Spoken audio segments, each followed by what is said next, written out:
To view this video in English, please click the link given above. 11ാം ക്ലാസ്സിൽ പഠിക്കുന്ന എൻ്റെ എല്ലാ മക്കൾക്കും ബയോളജി മൈ പാഷനിലേക്ക് സ്വാഗതം. ഞാൻ സൗമ്യ ഹരികൃഷ്ണ. നമുക്കിന്ന് cell cycle and cell division എന്ന ചാപ്റ്റർ പഠിക്കാം. എന്തൊക്കെയാണ് ഇതിലെ സ്റ്റേജസ്? നമുക്കിതിനെ രണ്ടായിട്ട് തരംതിരിക്കാം, ഇന്റർഫേസും എം ഫേസും.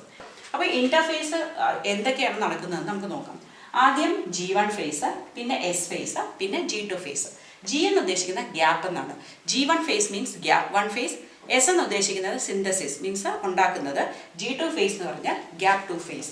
അതായത് ഇതിപ്പോൾ ഒരു സെല്ലാണെന്ന് വിചാരിക്കുക. ഈ സെല്ല് രണ്ടായിട്ട് ഡിവൈഡ് ചെയ്തു. അപ്പോൾ അതിൻ്റെ വലിപ്പം എന്തായാലും കുറവായിരിക്കും അല്ലേ, അത് ഹാഫ് ദ സൈസായി. പക്ഷേ ഇതെന്തായാലും ഇനി ഇത്തിരി കൂടെ വലുതാവണം. എന്നിട്ട് DNA ഇങ്ങനെയുള്ള DNA എന്താകണം, ഡ്യൂപ്ലിക്കേറ്റ് ചെയ്യണം. പിന്നെ വീണ്ടും ഇത് നല്ലപോലെ വളരണം. ആദ്യത്തെ സെല്ലിൻ്റെ അത്രയും തന്നെ ആവണം. ആയി കഴിയുമ്പോൾ എന്താവും, ഇത് ഡിവൈഡ് ചെയ്യും. അപ്പം ഈ ഒരു സെല്ല് ഇവിടം തൊട്ട് ഇത്രയും സ്റ്റേജ് എന്ന് പറയുന്നത് പ്രിപ്പറേറ്ററി ഇന്റർഫേസ് ആണ്.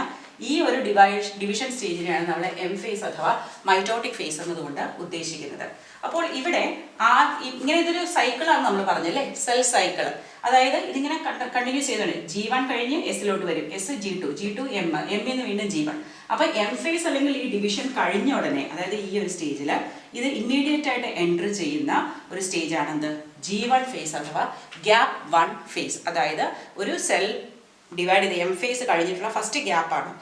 അത് ഏതിനു മുമ്പാണ്, സിന്തസിസ് ഫേസിന് മുമ്പാണ്. അപ്പോൾ എം ഫേസിനും സിന്തസിസ് ഫേസിനും ഇടയ്ക്കുള്ള ആദ്യത്തെ ഗ്യാപ്പാണ്, അതായത് ഒരു ഡോട്ടർ സെൽ ഉണ്ടാകുന്ന ആദ്യത്തെ ഫേസാണ് G1 ഫേസ് അഥവാ ഗ്യാപ്പ് 1 ഫേസ് എന്ന് പറയുന്നത്.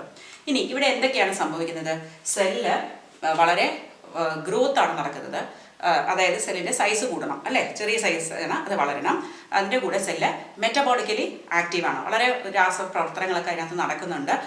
പക്ഷേ എന്ത് ചെയ്യില്ല, DNA ഡ്യൂപ്ലിക്കേഷൻ നടക്കില്ല. അത് വളർന്നു കഴിഞ്ഞിട്ട് അടുത്ത സ്റ്റേജിലോട്ട് കടക്കണം. ആ സ്റ്റേജാണ് എസ് ഫേസ്.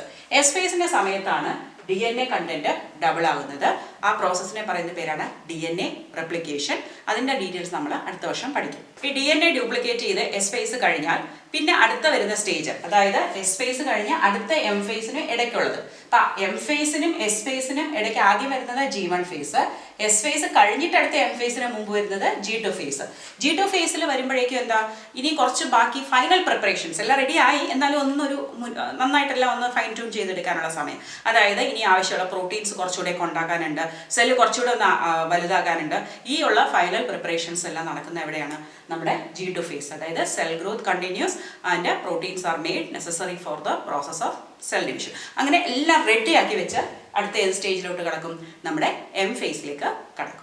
ഈ ഇവൻറ്റ്സ് എല്ലാം സീക്വൻഷ്യലായിട്ട് നടക്കുമെന്ന് ഞാൻ പറഞ്ഞല്ലേ. പക്ഷേ ചില സമയത്ത് ചില സെല്ലുകളൊന്നും എപ്പോഴും കണ്ടിന്യൂസ് ആയിട്ട് ഡിവൈഡ് ചെയ്യുന്നില്ല. ഫോർ എക്സാമ്പിൾ നമ്മുടെ ഹാർട്ട് സെൽസ്, അല്ലെങ്കിൽ ചില സെൽസ് എന്ന് പറഞ്ഞാൽ റീപ്ലേസ് ചെയ്യാൻ വേണ്ടിയിട്ട് മാത്രം, അതായത് വളരണ്ട, അത് റീപ്ലേസിൻ്റെ സമയത്ത് മതി എന്നുണ്ടെങ്കിൽ അവരെന്ത് ചെയ്യും, ഈ സെൽ ഡിവിഷൻ കണ്ടിന്യൂ ചെയ്യാതെ അവരൊരു G0 ഫേസിലേക്ക് എക്സിറ്റ് ചെയ്യും.